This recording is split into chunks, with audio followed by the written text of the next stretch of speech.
네, 각이 살아있는 정치평론 시사정각 시작하겠습니다. 오늘 두 분 모셨는데요. 서정욱 변호사 그리고 김지호 민주당 경기도당 대변인 나오셨습니다. 어서 오세요. 안녕하세요. 네. 이재명 민주당 대표 선거법 위반 사건 항소심이 무죄로 나오면서 여야 분위기가 묘하게 흘러가고 있습니다. 먼저 여권에서 이런 흐름이 감지되고 있습니다. 홍준표 대구시장이 무죄, 오히려 잘 됐다 이런 입장을 SNS를 통해 올렸습니다. 억지 무죄가 된 것은 사법부의 하나회 덕분이다 라면서 오히려 잘 됐다. 언제가 될지 모르지만 차기 대선에서 각종 범죄로 기소된 사람과 붙는 게 우리로선 더 편하다. 그러니까 잘된 결과다. 이렇게 글을 올렸습니다. 김지호 대변인님, 이거 뭐 정신승리라고 표현합니까? 아니면 정말 여권에서 속으로 생각이 이렇다고 보세요? 어떻게 보세요? 일단은 뭐 여러 가지 얘기하셨지만 저는 홍준표 시장님이 오히려 잘 됐다. 사실상 좀 축하를 해주신 게 아닌가 이렇게 생각하고요. 정치권에 있는 인사로서 모진 정치 탄압의 구사일생으로 다시 살아난 동료인 이재명 대표와 다시 경쟁할 수 있는 그러한 환경에 대해서 축하를 해줬다고 생각합니다. 예. 오히려 잘 됐다. 이게 홍준표 시장만 그런 게 아니고 국민의힘 내부에서도 그런 얘기들이 나오고 있다고 하거든요. 왜 그러는 건가요? 아마 근데 그 두 가지 측면이 있는데요. 하나는 이게 그 대국민 여론, 국민 여론이 그 너무 되게 말도 안 되게 무죄가 나왔다. 이런 데 비판 여론이 하면서 이렇게 그 국민 여론이 반 이재명 쪽으로 직결하는 이게 하나가 있고요. 그다음에 두 번째 대통령 탄핵에도 저는 상당히 영향을 준다 봐요. 법에서 가장 중요한 게 형평성, 공정성입니다. 이재명 대표만 살리고 윤 대통령을 죽인다? 이러면 이게 보수성에 강한 반발이 예상되고 아마 이게 재판관들도 그걸 염두에 둘 거예요. 따라서는 뭐 오늘 MBS나 여론조사 언급 안 하더라도 오히려 그 대통령 탄핵 기각이나 각하 여론이 높아질 거다. 이렇게 보고 있기 때문에 두 가지 측면에서 이렇게 전화위복이 될 수 있다고 봅니다. 그러니까 그냥 단순히 멘탈 다잡기가 아니라 여러 가지 셈법을 따져봤을 때 국민의힘 측면에서는 이 시나리오가 나쁘지 않다. 진짜 그렇게 생각한다고 보시는 거군요? 그렇습니다. 여론은 특히 중도층이 이 판결이 납득이 되겠습니까? 1심하고 정반대. 따라서 이게 오히려 역풍이 불 걸로 봐요. 민주당 내부에서는 이른바 이재명 추대론 분위기가 일고 있습니다. 그러니까 만약에 조기 대선 치러지면 경선할 거 뭐이냐, 추대하자 이런 분위기가 있다는 건데요. 어떤 얘기인지 들어보시죠. 그냥 추대에 들러리 사는 거라는 거 그런 평가를 받으면 그거 참 맥 빠지는 일이죠. 본인의 비전과 계획을 쭉쭉 이렇게 할 수 있다고 하는 공간이 열렸다고도 생각할 수 있지만 결과적으로 의미 없는 일로 끝날 수도 있다. 뭐 이런 생각은 당연히들 할 거예요. 포기 가능성도 있는 걸로 이렇게 좀 들리네요. 제가 뭐 포기라고 하는 건 하겠다 뭐 이런 걸 전제로 하는 거니까 저는 여전히 반반 여러만 놓고 있는 중이에요. 이재명 대표는 확실히 별의 순간에 들어가 있는 건 사실 아니에요. 추대도 있을 수 있는 일이지만은 저 개인적으로 요구하라는 것은 치열한 경선을 해서 국민들로부터 평가도 받고 흥행도 끌어내는 그러한 대권이 됐으면 좋겠다 하는 생각을 갖습니다. 이광재 전 국회 사무총장 등 여러분들이 준비하고 있기 때문에 저는 상당한 좋은 후보들이 이재명 대표와 강한 센 그런 경선이 이루어지지 않을까 이렇게 예상합니다. 네, 패기의 박용진 전 의원. 오늘 모습은 기존에 보던 모습과 상당히 다른 것 같은데 들러리 서는 건 좀 그렇지 않냐 뭐 이런 얘기까지 했어요? 박용진 전 국회의원이 현직 국회의원이 아니다 보니까 최근에 당 돌아가는 상황에 대해서 제대로 숙지를 잘 못하고 있는 것 같습니다. 감이 좀 떨어지신 것 같습니다. 감 떨어진 얘기입니까? 지금 사실은 저희는 대선보다는 아직 윤석열 대통령 탄핵소추 파면도 되지 않은 상황이라서 모든 당원과 국회의원들이 지금 광화문 국회에서 열심히 싸우고 있는 상황입니다. 그리고 우리 대선 주자로 지금 불려지고 있는 김경수 지사 단식 투쟁 하시다가 병원까지 가셨고요. 김부겸 전 총리 같은 경우도 한덕수 국무총리 탄핵 기각에 대해서 민주당이 좀 반성할 부분이 있다 이렇게 매섭게 지적하고 있습니다. 예. 그 외에 김동연 지사라든지 김두관 의원이라든지 굉장히 열심히 뛰고 있습니다. 다들 광역단체장을 역임했고 총리까지 역임하신 분이라 열심히 뛰고 계신데 박용진 의원 같은 경우는 아무래도 그분들보다는 정치적 중량감이 떨어지고 중량감이 떨어지면 팩이라도 보여줘야 되는데 예. 지금 뭔가 사정이 좀 어렵다 보니까 예. 위축된 모습을 보이고 예. 있다. 감 떨어진 모습을 보이고 있다. 저는 그렇게 평가합니다. 네.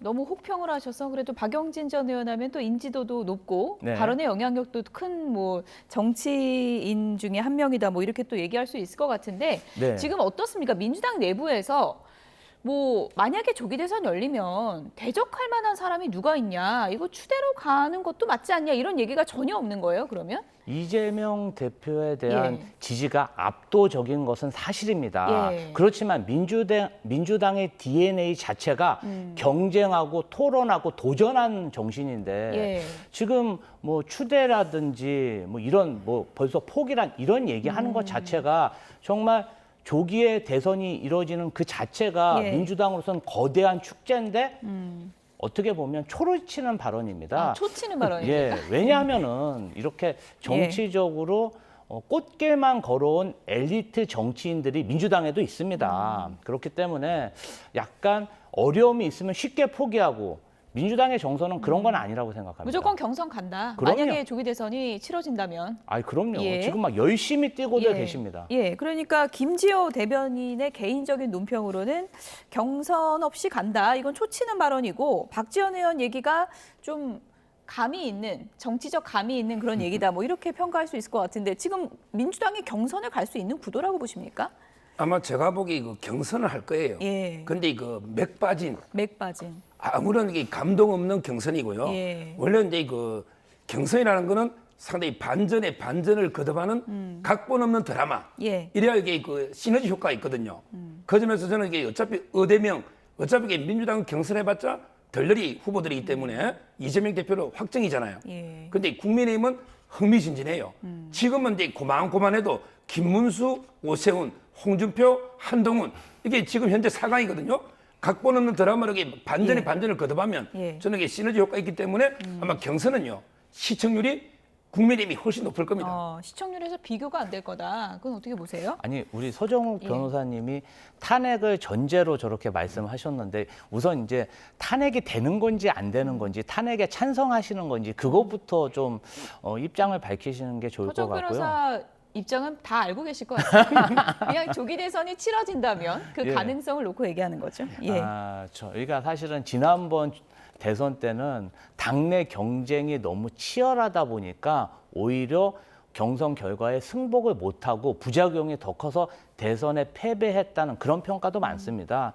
그렇기 때문에 이번에는 경쟁하되 경선 결과에 승복하는 정말 아름다운 경선을 추진하려고 많은 당원들이 지금 기대하고 있습니다. 그렇기 때문에 일단 국민의힘부터 좀 걱정을 해주시고 예. 민주당은 잘 되고 있는 집이니까 너무 걱정 안 하셔도 됩니다. 예. 어쨌든 이번에 항소심 무죄를 놓고 국민의힘에서는 한 번이 더 있다. 대법원이 남아있다. 이런 얘기들이 많이 나오고 있습니다. 주진우 의원 어떤 얘기했는지 들어보시죠. 위중교사 사건은 아시다시피 영장 전담 판사와 1심 판사의 판단이 엇갈렸습니다. 또 공직선거법 사건도 1심 판사와 2심 판사가 동일한 증거를 채택하고도 법리만 바뀌었습니다. 법리를 바로잡는 데는 시간이 많이 걸리지 않습니다. 2심은 엉터리 판결입니다. 대법원은 이 사건처럼 증거가 충분할 때는 파기 재판도 할 수 있습니다. 파기 재판을 할 수 있다. 대법원에서 파기 재판할 수 있다 얘기인데 이 용어가 좀 생소하시죠? 파기 재판이 무슨 얘기입니까? 보통은 이제 그 대법원에서 고등법원 판결을 파기하고 네. 다시 이게 그 고등법원에 돌려보내는 거 있잖아요. 예. 돌려보내면 이게 그 옆에 재판부로 갑니다. 원래 재판부가 아니고. 그걸 파기 환송이라고 그렇게 보통 파기 하죠. 환송이고. 예. 그다음에 그 파기한 다음에 대법원이 스스로 판결까지 내리는 거예요. 예. 옛날에 정두원 의원, 고 정두원 의원 그게 파기 재판인데 직접 여기 그 법에는 이래 돼 있습니다. 형소법에 예. 증거 조사가 완료됐을 때는. 그런데 이거 증거 조사 끝났잖아요. 1심에 정의 다 넣고 항소심의 정인 4명 중에 양형적인 빼만 증거조사 끝났잖아요. 새롭게 증거를 조사할 게 없다. 이럴 때는 대법원에 스스로 판단하면요. 예. 시간이 전략되죠. 2달 안에 충분히 가능하다. 파기환송하면 이게 또 올라오면 5심제가 돼요. 예. 따라서 일본에서는 한 54, 5%가 파기 자판입니다. 우리나라는 이게 5%밖에 안 돼. 대법원에 저는 직무유기라 보고요. 예. 이번 거야말로 이게 이미 정보조사 끝났으니까 저는 파기 자판이 될 걸로 예상합니다. 파기 자판이 될 경우에 그 시점이 그러니까 만약에 조기 대선이 열린다면 대선 전에 나올 수 있다고 지금 국민의힘에서 계산을 하는 건가요? 지금 이제 이재명 대표가 만약에 유죄가 돼가 상고했으면 예. 27일간을 벌 수가 있어요. 그런데 검찰이 지금 상고하잖아요. 예. 이재명 대표는 상고를 못하죠. 무죄니까. 예. 그래서 어제 벌써 상고했어요. 상고 기한 일주일을 벌었고 그다음에 통지를 검찰은 받잖아. 이재명 대표는 패문부제 안 받죠. 그럼 이게 바로 송달돼요. 그리고 이게 상고 이유서가 20일인데 이것도 검찰이 다 써놨어요. 예. 따라서 이게 바로 낼 거예요. 그러면 27일이 전략돼요. 바로 저는 아마 이게 배당이 되면요. 예. 배당만 되면 이제 대법원으로 기록만 가면 배당이 될 거예요. 저는 2달이면 충분하다 봅니다. 네, 2달이면 충분하다. 세 번째, 그러니까 대법원의 마지막 판결도 나올 수 있다라고 얘기를 하고 있는 건데, 그러니까 국민의힘 주장은 이렇습니다. 유죄, 무죄이기 때문에 대법원에서 또 새롭게 이것을 처음부터 볼 것이고 어떻게 판단이 나올지 모른다. 이런 뭐 국민의힘의 기대감 같은데요. 어떻게 보셨습니까? 그 주진우 의원님이 예. 3일 전에 자신의 유튜브에 이재명 대표에 대한 선거법 재판 무조건 유죄다. 걱정하지 말고 주무셔라. 이렇게 정말 호언장담을 했는데 이틀 만에 정말 정반대의 결과가 나왔습니다. 그런 결과가 나왔으면 국민들에게 사과 정도는 하셔야 되는데 또다시 자신의 희망사항을 얘기하고 계십니다. 사실은 내가 어떤 사람에 대해서 기억이 나지 않고 어떤 말을 들은 것에 대해서 협박으로 느꼈다? 이런 기억과 느낌에 대해서 법의 잣대를 들여서 기소를 하고 재판을 한다는 그 자체가 예. 현대 그런 어떤 민주사회에서 있을 수 없는 일이라고 생각하고요.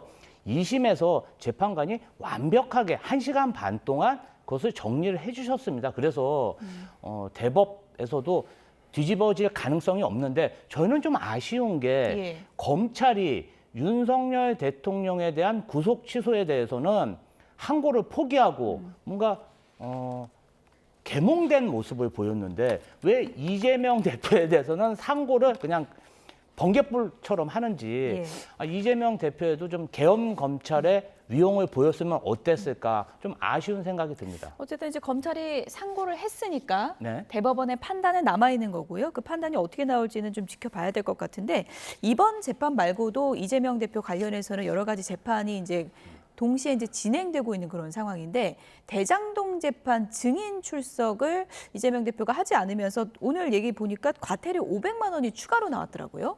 지금 이제 정의는 의무입니다. 우리 법의 의무고요. 예. 안 나가면 500만 원의 과태료 또는 일주일 이내 감치, 구속이 되거든요. 아마 이제 판사가 재판부가 이제 상당히 좀 이재명 대표 사건을 뭐라 했냐면 통상적인 사건으로 처리하겠다. 특혜가 없다는 거죠. 그다음에 오늘은 또 뭐라 했냐면요. 별다른 이유 없이 안 넣었다. 예. 별다른 이유 없이 뭐 서해 수호날이나 산불에 갈 데가 아니죠. 이재명 대표 있어야 될 때로 서초동이 법정이거든요.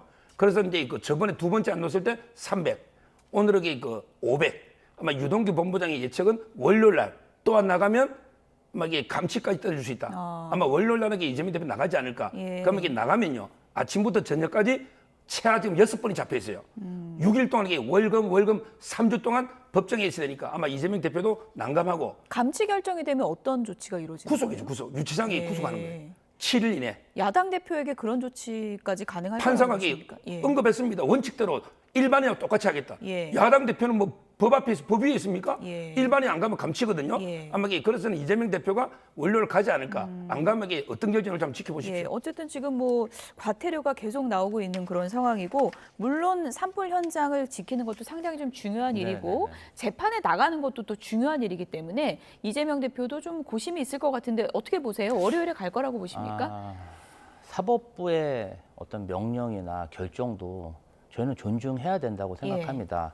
그런데 지금의 대한민국 국가 상황이 애석하게도 윤석열 대통령의 직무가 정지돼 있고 지금 남부 지역에서는 산불이 나서 대량 인명 피해가 지금 발생하고 있습니다. 예. 지금 압도적인 국회 의석을 차지하고 있는 민주당의 당 대표로서 무너진 대한민국의 리더십을 이재명 대표님이 정말 시간을 쪼개고 다니면서 지금 다시 다지고 있는데 조금 이 부분에 관련해서는 예. 사법부에서도 좀 감경 또 참고를 하셔서 예. 그리고 너무나 많은 재판입니다. 예. 이재명 대표에 대해서 좀 고려를 해주셨으면 하는 바람이 있습니다. 물론 이제 민주당의 이제 그런 사정과 입장도 이제 많은 분들이 이제 공감하는 분들도 이제 계실 테지만 네. 재판부가 이제 원칙적인 입장을 이미 여러 번 밝힌 바가 있는 부분인 거잖아요. 그렇죠. 이걸 어떻게 받아들여야 된다고 보십니까? 뭐 사법부가 그렇게 예. 얘기하시는 부분도 저희는 예. 그래서 이해는 합니다. 예. 이해는 하고 아마도 이재명 대표도 그런 것을 다 고려해서 우선순위를 두고 판단하시지 않을까 이렇게 예상해 봅니다. 예. 뭐 보통 다른 재판의 경우는 또 어떤지도 좀 궁금하고요. 지금 이제 대장동 관련이면은 뭐 유동규 씨나 이런 사람들 재판인 건가요? 어떻게 봐야 됩니까? 그렇죠. 이 유동규, 김만배, 남욱, 정영학 이런 이제 그 본 재판 이게 오래됐거든요. 이번에 판사님이 새로 조영호 부장 오면서 예. 하루에 그 일주일에 2번씩 집중 심리하고 있고 예. 마지막 정인으로 이게 이재명 대표하고 다음이 정진상 실장입니다. 그런데 이재명 대표가 나는 대장동에 아는 게 없어서 못 가겠다. 예. 이게 말이 안 되잖아요. 본인이 당군인의 최대 업적을 했는데 그러니까 이재명 대표나 정진상 안 나오면 재판 종결이 안 되는 거예요. 따라서 이제 그 재판부가 원칙대로 처리하고 있고요. 아마 2번 과태료면요. 3번째는 이게 구인입니다. 뭐 특혜가 없어요. 저는 원료는 이게 무조건 나을 거로 봐요. 예. 어쨌든 이재명 대표 항소심 선고가 나오면서 이제 정치권의 시선은 헌재로 향하고 있습니다. 이제 윤석열 대통령 탄핵 심판 선고가 4월로 넘어갈 가능성이 커진 상황인데요. 도대체 헌재 안에서는 어떤 일이 일어나고 있는 걸까요? 소문만 무성합니다. 정치권에서 어떤 얘기 나오고 있는지 들어보시죠. 제가 알기로는 2분 정도는 그런 분들이에요. 그러니까 지금 한 분일지 2분일지 모르겠습니다. 네. 이제 2심 판결이 저렇게 나고 나서 그분들의 심리적 마지노선, 내가 더 이렇게 헌신봉사 해봐야 별 의미가 없겠구나. 그분들의 심리적인 마지노선도 허물어졌다. 현타가 왔을 거다 싶어요. 그들을 설득하는 과정으로 시간이 꽤 길어지고 있다 이런 생각입니다. 그 지금 4월 18일을 넘길 거다라는 추측은 바로 나는 탄핵 기각을 선고하지 않고 그대로 나가버리겠다라고 판단할 수 있다는 취지지 않습니까? 예. 그러면 이재명 대표가 말한 직무유기 현행범 아니겠습니까?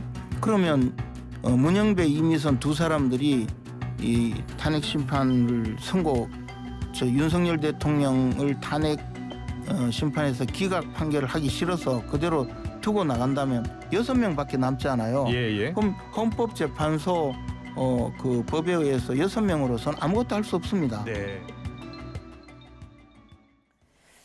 이미 내부적으로 인용이다, 기각이다, 각하다. 이런저런 소문만 무성한 상황인데 문영배 재판관이 임기가 이제 얼마 안 남아서 네. 일각에서는 임기 내에 결론을 안 내고 임기 마치는 거 아니야? 이런 얘기까지 나오고 있습니다. 그럴 가능성은 어느 정도라고 보세요? 저는 그럴 가능성은 전혀 없다고 생각하고요. 그런데 그럼에도 불구하고 윤석열 대통령에 대한 탄핵 심판 결과가 지금 한 달 가까이 미뤄지다 보니까 이러한 여러 가지 억측들과 유언비어들이 퍼지는 것도 자연스러운 현상이라고 생각합니다. 모두들 3월 14일, 3월 초에는 탄핵 결과가 나올 거라고 생각했는데 지금 3월 말까지 결과가 안 나오고 있고 4월 달에 바라보다 보니까 그런 예상들 할 수 있다고 생각하고 저는 다음 주에는 반드시 결과를 내야 된다 이렇게 생각합니다. 다음 주면 이제 4월 4일 금요일 정도에는 나와야 된다는 건데 지금 뭐 4월로 달력이 넘어가니까 진짜 이제 임기가 끝나는 게 얼마 안 남은 거잖아요. 문영배 이미선 재판관이 만약에 임기 종료까지 결과가 안 나오면 그 이유는 어떻게 되는 거예요? 그 이유는 이제 뭐 대통령 몫의 2명을요. 임명을 권한대행이 할 수가 없잖아요. 그럼 6명 가지고는 이게 장기 표류가 될 수 있기 때문에 권한대행은 할 수가 없습니까? 지금 이게 그 압도적인 다수가 됩니다.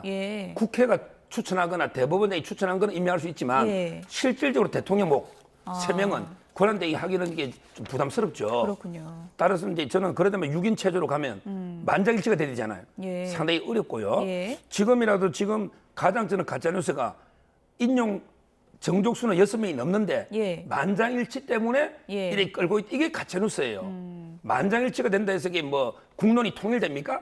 재판관이 8명이 찬성하면 우리 제처럼 탄핵 반대하는 사람이 승복합니까? 탄핵의 찬반은 국민 여론을 그대로 반영하는 게 좋아요. 지금 저는 이게 탄핵 찬반이 약간 여론상으로는 찬성률이 좀 높지만 거의 광장에 보면 반반 정도 또 이게 5대3 정도 그렇다면 이게 그 여론을 그대로 반영해 줘야지 8대0 되면요. 제처럼 보수인 사람은 그 상실감이 크잖아요. 그렇잖아요. 왜냐하면 이게 국민 한 30, 40% 넘는 탄핵 반대는 누가 대변하냐고. 예. 따라서는 6명이 안 되니까 예. 계속 표류하고 있지. 저는 만장일치 때문에 표류하고 있는 게 아니다. 예. 그러니까 저는 오히려 이렇게 선고해라 당당하게 5대3이든 4대4든 예. 이제 당당히 선고하라. 예. 이렇게 저는 촉구합니다. 오히려. 물론 뭐 여론대로 뭐 판단을 하는 건 아니고 법리대로 판단을 하는 거겠지만 뭐 이런저런 이제 소문이 나오고 있는데 박용진 전 의원은 조금 전에 이렇게 얘기를 했습니다. 그러니까 이재명 대표 항소심 무죄를 보고 네. 이른바 뭐 보수 성향의 재판관들의 심리적 마지노선이 이제 무너졌기 때문에 네. 인용 쪽으로 기울 가능성이 크지 않을까 개인적인 추측을 얘기한 건데요. 그럴 가능성은 어떻게 보세요? 저는 뭐 이재명 대표의 재판 결과를 윤석열 대통령의 탄핵 재판과 연결 지을 거라고는 생각은 안 하고요. 전혀 영향 없다. 예, 전 예. 다만 예. 보수 재판관들이 그 보수 극우 지지층들의 어떤 압박과 테러 위협들이 사실은 위협적인 건 사실입니다. 그래서 탄핵 인용 결과가 나왔을 때 보수 재판관들마저 인용 결과를 냈을 때 그 두려움 때문에 절차적 문제를 가지고 예. 시간을 끌고 있는 게 아닌가 그런 의심을 조심스럽게 해보고 있습니다. 그러니까 보수 성향 재판관들이 이재명 대표 항소심 무죄를 보고 아 이제 대세는 기울었다. 우리도 그냥 따라가자 이렇게 할 거라는 게 박용진 전 의원의 추측이거든요. 그건 어떻게 보셨어요? 아무리 이게 아전인수도 유분수지 예. 그렇잖아요. 그렇게 그 재판관들이 그렇게 백기투항해서 대세가 기우니까 이재명 쪽으로 줄 선다? 이거는 게 저는 없고요.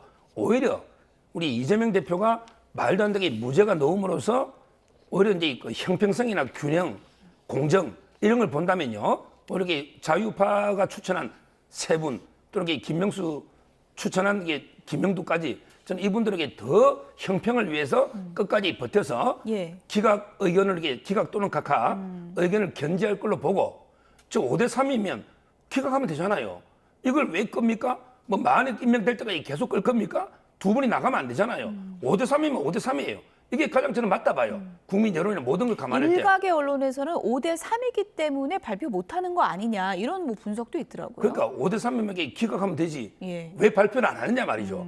5대3이면 이게 저는 자연스럽다 봐요. 예. 정치라는 게 어차피 여론을 국민이 하는 거거든요. 저는 빨리 선거해야 된다 봐요. 5대3이면 기각으로. 일각에 뭐 이거 언론에도 보도가 됐던 거니까 민주당 내부에서는 뭐 5.5 대 2.5 아니냐 뭐 이런 얘기까지 있었다고 하는데 그런 뭐 분석들이 내부에서 좀 흘러나오고 있는 건가요? 사실은 헌법재판소의 그 평의 결과에 대해서 예. 다들 깜깜입니다. 다들 이제 본인들이 하는 얘기들 또 여권이 하는 얘기들 야권이 예. 하는 얘기들 또 평론가들이 하는 얘기들이 뭔가 좀 짬뽕이 되면서 이런저런 퍼지고 예. 있는데 다만 지금 어떠한 이유로든 헌법재판관들 사이에 이견이 있기 때문에 결과가 나온다는 것은 상식적으로 유추할 수 있는 일 아니겠습니까? 그런데 탄핵 인용이든 기각이든 확실하다면 그냥 결과를 내면 되는데 아무래도 한두 분 정도의 재판관들이 결정을 못하고 시간을 끌고 있는 게 아니냐는 그러한 예상을 민주당에서는 다수가 지금 하고 있습니다. 그러니까 박주민 의원 오늘 얘기거든요. 네. 뭐 이런 얘기입니다. 그러니까 이것도 가정인데 인용으로 결정은 났는데 한두 분 정도가 그런 소수 의견의 그런 법리적인 것을 다듬어야 되기 때문에 시간을 좀 달라 이랬다는 뭐 견해도 있다 이런 거거든요. 지금 이제 그 가장 민주당이나 이재명 대표가 모순이요. 김어준 씨도 그러던데 탄핵 선고를 빨리 해라. 그러면서 이게 만약도 임명을 빨리 해라. 이게 모순 아닙니까? 만약 임명이 되면 변론을 갱신하면 1, 2주 늘어나거든요. 그런데 빨리 선고하면서 또 이게 만약도 조속급 언급해라. 이게 모순이에요. 예. 그러니까 제 말은 그러면 왜 6명이면 7명이면 굳이 40억 인명의 목을 맬까요? 저는 지금 이게 표가 좀 부족하니 아까처럼 이게 5대3이나 그럼 이게 40억 들어가면 6대3이고 이걸 볼 것도 없죠. 40억은 이게 무조건 인용한다. 이렇게 보잖아 우리가요. 가장 어떻게 보면 이게 진보 성향이니까. 예. 따라서는 아마 이게 그 정확하게는 아무도 몰라요. 왜냐하면 이게 재판관들의 판결은 당일 납니다. 예. 가만히 있다가 당일날 이게 나 반대 이렇게 던져버리면 이게 미리 밝히는 게 아니에요. 그럼 오늘 판결하자 이건 누가 정해요? 그거는 이제 그 소송 지휘권이니까 문영배 예. 소장이 정하는 게 원칙이죠. 예. 그러니까 제 말은 이게 문영배 소장이 볼 때도 저는 오히려 이게 침묵하는 한두 명이 있으니까 말을 안 하니까 불안한 거죠. 나중에 당일 가서 그냥 이게 기각, 각하 이러면 이게 인용 안 되면 문영배 소장도 이게 곤란하니까 예. 그래서 이게 저는 기회를 못 잡고 있다. 예. 이렇게 보고요. 지금 현재는 이게 팽팽한 교착 상태로 봐야지 저는 만장일치라면 이게 굳이 40억 인명의 목을 맬 이유가 없잖아요. 예. 그러니까 내부 사정이 지금 복잡해서 못 내고 있는 걸 거다. 그런데 4월 18일 이전에 낼 거라고 보세요? 그거는 이제 진짜 직무유기입니다. 두 분이 재판 다 하고 한 달 넘게 고민하다가 선고도 안 하고 나가버리면 그렇군요. 그건 이게 너무 무책임하죠. 어쨌든 저는 해야 된다 봐요. 예, 여야 모두 헌재가 빠른 결정을 내려달라 이런 촉구를 하고 있는 상황이고요. 지금 무엇보다 중요한 건 전국적으로 번진 산불이 완전히 하루빨리 진화되는 것이겠죠. 정치권에서도 여야 모두 한마음으로 산불 빨리 해결이 되기를 좀 바라고 있는데 그 와중에 예비비 공방을 벌이고 있습니다. 어떤 내용인지 들어보시죠. 어제 민주당은 추경에 예비비를 편성하는 경우가 어디 있느냐, 예비비는 부족하지 않다라고 말하며 국민의힘이 주장하는 재난 예비비 추경 편성을 반대했다고 합니다. 소비 쿠폰과 지역 화폐 추경에는 목을 매는 민주당이 정작 예기치 못한 화마로 생명과 재산을 잃은 국민과 공무원을 위한 재난 예비비 추경에는 반대하고 있는 것입니다. 이 많은 사람들이 심각한 피해를 입고 좌절하는 이 현장 안에서도 국민의힘이 정쟁을 벌이고 있습니다. 심지어 국민을 속이는 국민 기만 행위까지 함부로 하고 있습니다. 마치 예산이 삭감돼서 예산이 없어서 산불 대책을 제대로 집행하지 못하는 것처럼 거짓말을 하고 있습니다. 예산은 충분합니다. 정부의 의지와 능력이 부족해서 지금의 이 혼란이 커지고 있는 것입니다. 이 4조 8,700억 원의 예비비 한 푼이라도 쓴 거 있습니까? 이 엄청난 예산을 남겨놓고 쓰지도 않으면서 일상적인 예산만 집행하고 있으면서 무슨 예산이 부족하다고 거짓말을 합니까? 네, 이재명 대표, 지금 뭐 정부가 무능하면서 왜 예비비 탓을 하냐, 돈이 뭐가 부족하냐 이 얘기인데요. 지금 정말 부족하지 않은 상황입니까? 저 참 유감스러운데요. 예. 지금 산불 대응에 총력을 기해야 되는 이 시점에 정부 여당이 좀 정쟁을 유발하고 있습니다. 예비비라는 게 그렇습니다. 특별한 목적을 가지지 않고 재난이나 재해가 생겼을 때 투입되는 비용인데 예. 이러한 예산안에 대해서 윤석열 대통령 순방비나 무슨 어떤 공약 사업에 마구잡이로 쓰다 보니까 야권에서 지난번에 예산을 좀 삭감한 것이고 아직 예비비가 수조 원 남아 있습니다. 그러면 지금 산불로 피해가 입은 곳에 그 예비비를 다 투입하고 모자른 돈이 생기면 바로 추경으로 편성하면 그만입니다. 그런데 지금 저희가 한가롭게 여야 간에 예. 정쟁할 때입니까? 저는 정부 여당으로서 어떠한 국가적 리더십을 보여줘야 될 때 산불 피해로 인해서 뭔가 사람들의 원망이 커지니까 그러한 피해를 어떤 원망을 야당에게 돌리려고 정쟁을 유발하는 저러한 태도 정말 무책임하다고 생각하고요. 윤석열 대통령이 탄핵당한 다 이유가 있다 이렇게 봅니다. 국민의힘에서는 반이나 깎지 않았냐 지금 이렇게 반박하고 있거든요. 지금 이제 그 팩트는 분명히 그 팩트잖아요. 근데 저는 이재명 대표가 4조 8,700억 이게 납득이 안 된다 이 말이에요. 원래는 이제 편성은 4조가 좀 넘었죠. 근데 그때 재난 대응하고 해가 2조 한 4천억 가까이 삭감한 거 맞잖아요. 그러게 인정해야지. 왜 예비비가 4조 8천억이 있다고 하는지 이거는 저는 이게 이해가 안 돼요. 한번 팩트 체크를 해보시라 이렇게 보고 그때 깎을 때 작년 그전에 보다 40% 이상 깎았거든요. 그때 깎을 때 뭐냐면 이거 가지고는 재난 대응이 안 된다. 산불만 있는 게 아니고 또 수많은 재난이 있잖아요. 그럼 이게 금방 추경할 걸 왜 깎습니까? 이걸 가지고 이게 뭐 순방비로 가져간다. 이거 말도 안 되는 가짜뉴스라고 저는 보고요. 지금 이게 민주당이 터무니없이 40% 이상 예비비를 삭감한 거. 이거는 이게 분명한 팩트다. 한번 확인해보고 거짓말해서는 안 된다는 거죠. 네, 뭐 지금 뭐 이 상황에서 예비비 공방을 이어갈 건 아니고 어쨌든 그렇죠. 신속하게 예산을 편성하는 데는 여야 모두 한 마음일 것 같은데요. 민주당 이재명 대표가 산불 재난 현장에 머물고 있는데 이런 일도 있었습니다. 영상을 함께 보시죠.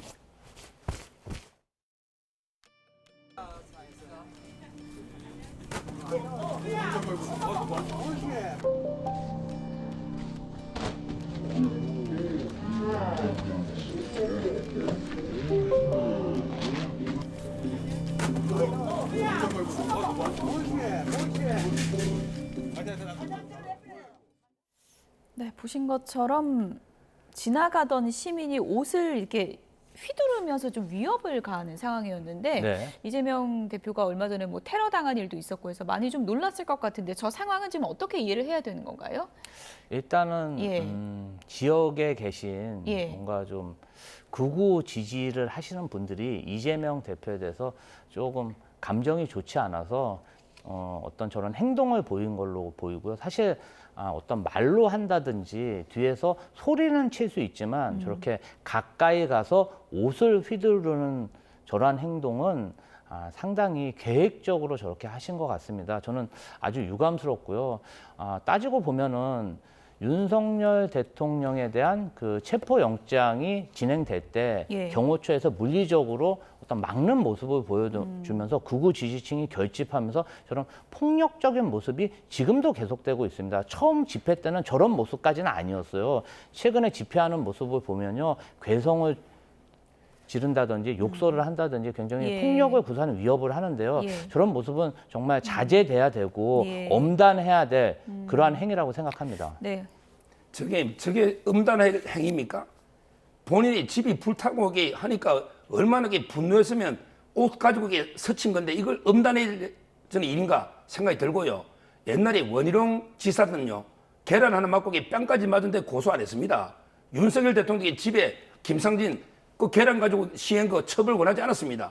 그런데 이번에 헌재 앞에 민주당 의원들 계란 하나 맞은 가지고 얼마나 과잉팀 전담팀까지 있잖아요. 저도 폭력은 반대하지만 저런 분노의 표정, 저런 표현은요, 음단할 게 아니고 이제 저는 다행히 뭐 선처를 호소한다 하니까 다행인데 오히려 정치인들이 겸허하게 국민의 분노를 수용해야죠. 예.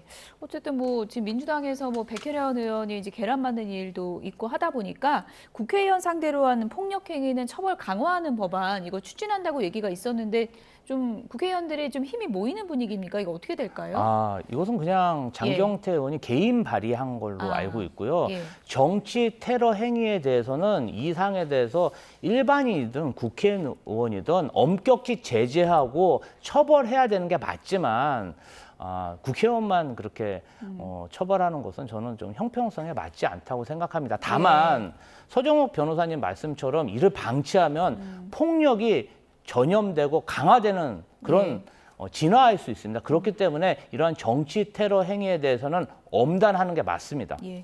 어쨌든 저 옷을 휘두른 분 민주당에서는 이제 감정이 격앙됐을 것으로 이해한다. 그리고 선처를 바란다. 이렇게 요청했다는 점 다시 한번 전해드리겠습니다. 지금까지 서정욱 변호사, 김지호 더불어민주당 경기도당 대변인 두 분이었습니다. 고맙습니다. 감사합니다.